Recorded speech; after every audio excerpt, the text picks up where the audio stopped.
All right. I finally figure out how to make this thing work. To demonstrate, I want to show you a little bit behind the scenes in how I record in my home studio. So I'm sharing right now the screen from my DAW digital audio workstation. I use Cubase. And I've been doing a video cover of a song called Fool in the Rain by Led Zeppelin. Let's hear a little bit of that now. Oh, baby. You can see the multi-track over here. Well, there's a light in your eye that keeps shining like a star that can't wait for night. I'm gonna let that keep going in the background. So let's just pick the drums as something to focus on, and I'll lead you through the process. All right, so what you're seeing on the screen here is the multi-track. I have drums, vocals, all of this stuff in here is vocals. Main vocal, a double, some harmonies. All right, the bass. Okay, here's the drum tracks. So I've got 4 different tracks. I have 4 different microphones set up in my studio here. One on the kick, one on the snare, one on the left overhead, one overhead on the left. Actually, you can see it right back there over my head. And then a right overhead.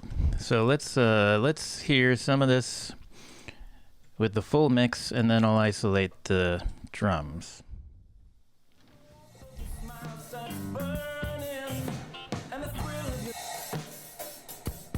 All right, so there's the drums, just the drums. And then let's take out the overhead, the right overhead. Let's take out the left overhead. So this is just the kick and the snare. And we can go just the kick. Now, obviously, you can hear a little bit of the other stuff, but I've got some effects running on it to emphasize just the kick.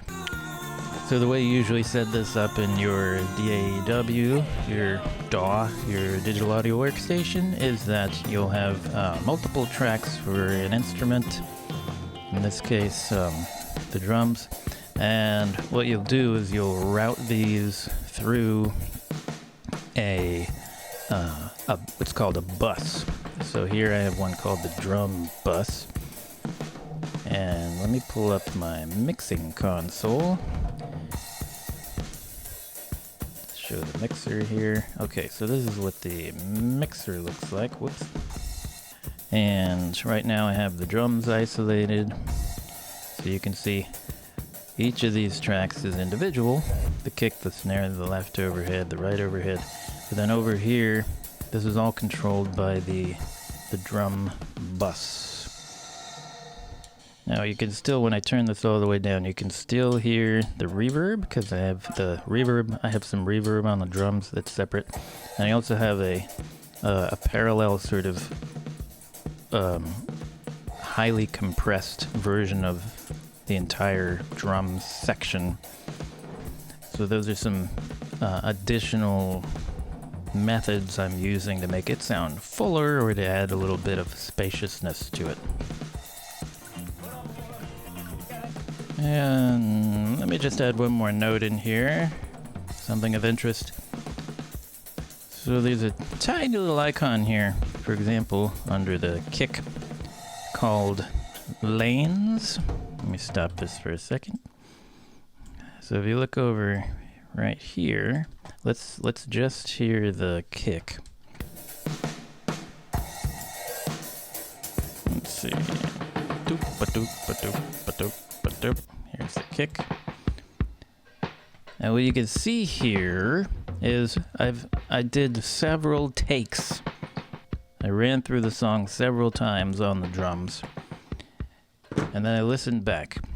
And when there were parts where I messed up on one take, essentially I could use a different short clip from another take to patch it up.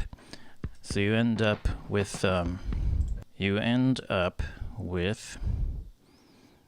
can see most of what I'm using for the drums here is this one take.